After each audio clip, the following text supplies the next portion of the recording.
आज का हमारा मौजू है जहन पर काबू पाना। ये समझना कि हमारी सोच, हमारा माइंडसेट किस तरह हमारी पूरी दुनिया को तश्कील देता है। ये एक ऐसा सफर है जो अंदर से शुरू होता है और हमारी बाहर की हकीकत को बदल कर रख देता है। जरा इस बात की गहराई को महसूस करें। मतलब हमारी जिंदगी में जो कुछ भी हो रहा है, अच्छा या बुरा, उसकी जड़, उसका आगाज हमारे अपने जहन के अंदर है। हमारी सोच ही हमारी हकीकत का बीज है। अच्छा, तो चलें इस ख्याल को एक मिसाल से समझते हैं। यूं सोचें कि हमारा जहन एक गाड़ी के स्टीयरिंग व्हील की तरह है। और ये मिसाल बिल्कुल फिट बैठती है। जिंदगी की गाड़ी उसी तरफ मुड़ेगी जिस तरफ सोच का स्टीयरिंग घूमेगा। सीधी सी बात है, ख्यालात से अमल बनता है और अमल से हमारी जिंदगी के नताइज। तो इंतखाब हमारे सामने है।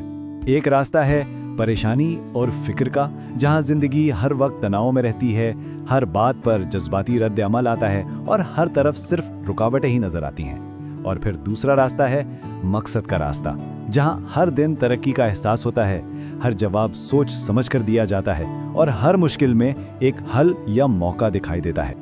और ये एक ऐसी बात है जिसे हमेशा याद रखना चाहिए। कोई भी ड्राइवर सिर्फ पीछे के शीशे में देखकर गाड़ी आगे नहीं बढ़ा सकता है ना। माजी की सोचें हमें माजी में ही जकड़े रखती हैं। अगर मंजिल सामने है तो नजर भी सामने ही होनी चाहिए। तो सवाल ये है कि इस स्टीयरिंग व्हील को मजबूती से थामने के लिए क्या चाहिए?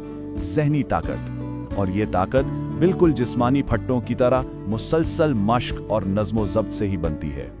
देखें, नज़्म ज़ब्त मोटिवेशन का मोहताज नहीं होता।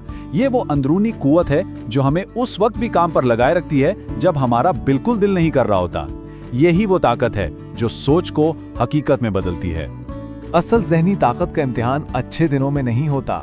इसका असल इम्तिहान तो तब होता है जब हालात मुश्किल हों, जब तबीयत ठीक ना हो, जब हर चीज़ गलत हो रही हो, जब दिल कहता है बस बहुत हो गया, लेकिन इरादा कहता है नहीं, एक कदम और। तो ये मजबूती आती कैसे है? ये आती है नाकामी को दुश्मन नहीं बल्कि उस्ताद समझने से। जब भी ठोकर लगे तो रुक कर ये सवाल करना कि अच्छा, इस तजुर्बे से क्या सीखा, और फिर उसी सबक को इस्तेमाल करके खुद को पहले से बेहतर बनाना और ज्यादा मजबूती से खड़े होना। यहाँ फर्क बिल्कुल वाज़ेह हो जाता है। एक सख्त ज़हनियत वाला इंसान नाकामी को अपनी काबिलियत का हतमी फैसला समझकर टूट जाता है, जबकि लचकदार ज़हनियत वाला इंसान इसे सीखने का एक मौका समझता है। वो गलती का तज़िया करता है, खुद को हालात के मुताबिक ढालता है और पहले से ज्यादा समझदार होकर आगे बढ़ता है। अच्छा, तो ज़हनी पट्टे बनाना तो एक हिस्सा है, लेकिन उनकी हिफाजत करना भी उतना ही अहम है। अब हम बात करेंगे कि अपनी इस अंदरूनी दुनिया के पहरेदार कैसे बना जाए, उसे मनफी असरात से कैसे बचाया जाए। ये एक बहुत ही जबरदस्त ख्याल है। हमारा जहन एक कीमती जायदाद की तरह है। तो सवाल ये उठता है कि क्या हम मनफी सोचों, शुकूक और खदशात को अपनी इस कीमती जगह पर मुफ्त में कब्जा करने की इजाजत देंगे? तो ये ज़हनी घुसपैठिए हैं कौन? इनमें शामिल है मनफी माहौल जो हमारी सारी तवानाई खत्म कर देता है, दूसरों से मुआवजा करने की आदत जो हमारी खुशी चुरा लेती है, खुद से कहे गए मनफी अल्फाज जो हमारा हौसला तोड़ देते हैं, और वो बेमकसद बहाने जो हमें अमल करने से रोकते हैं। और ये एक बुनियादी असूल है। हमारा जहन हमसे बहस नहीं करता। वो एक मासूम बच्चे की तरह है। जो कहानी हम उसे बार बार सुनाते हैं, चाहे वो सच हो या झूठ, वो उसी को हकीकत मान लेता है। यहाँ अल्फाज की ताकत को देखें। एक तरफ शिकस्त की जुबान है, मुझसे नहीं होगा, ये जुमला जहन में इम्कानात के सारे दरवाजे बंद कर देता है। दूसरी तरफ ताकत की जुबान है, मैं कोई ना कोई रास्ता तलाश कर लूंगा, ये जुमला उम्मीद और हल के नए दरवाजे खोलता है। ये सिर्फ अल्फाज का हेरफेर नहीं, ये दुनिया को देखने के दो बिल्कुल मुख्तलिफ जाविये हैं। अब हम इस तज्जिये के आखिरी और शायद सबसे अहम हिस्से पर पहुंच गए हैं। यहाँ हम उस हतमी हथियार की बात करेंगे जो ज़हनी मजबूती की जंग में सबसे ज़्यादा कारआमद साबित होता है।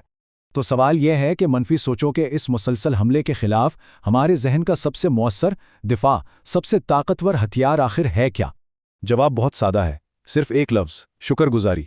ये बज़ाहिर एक आम सा लफ्ज़ लगता है, लेकिन इसके अंदर हमारी सोच को मुकम्मल तौर पे बदल देने की गैर मामूली ताकत छुपी है। देखें, शुक्रगुजारी सिर्फ एक एहसास नहीं है, ये एक फ़ाल ज़हनी हिकमत अमली है। ये जानबूझकर अपनी तवज्जो को उन चीज़ों से हटाकर जो हमारे पास नहीं है, उन चीज़ों पर लाना है जो हमारे पास हैं। ये जहन को कमी के बजाय फरवानी देखने की ट्रेनिंग देती है। और उसका असर देखना हो तो ये बिल्कुल वाज़ेह है। जो जहन शुक्रगुजारी की आदत डालता है, उसकी मुश्किलात बर्दाश्त करने की सलाहियत यानी लचक खुद ब खुद बढ़ जाती है। وہ شکایت کرنے والے ذہن کے مقابلے میں کہیں زیادہ موقع پہچاننے لگتا ہے۔ یہ بالکل ایسا ہے جیسے آپ نے گرد آلود چشمہ اتار کر دنیا کو صاف دیکھنا شروع کر دیا۔ بالکل یہی بات ہے۔ شکر گزاری ہمارے ذہن کو کمزوری اور شکایت کی دلدل سے نکال کر طاقت اور امکانات کی بلند زمین پر لا کھڑا کرتی ہے۔ یہ ہمارا نقطہ نظر بدل دیتی ہے، اور جب نقطہ نظر بدلتا ہے تو پوری دنیا بدل جاتی ہے۔ تو آخر میں یہ سوال ہم سب کے لیے، ہمارا ذہن ہماری زندگی کے جہاز کا کپتان ہے۔ ہر صبح ایک نیا دن، ایک نیا سفر شروع ہوتا ہے۔ سوال صرف یہ ہے کہ آج اس جہاز کا رخ کس طرف موڑا جائے گا، پریشانی کی طرف یا مقصد کی طرف؟ فیصلہ کپتان کا ہے۔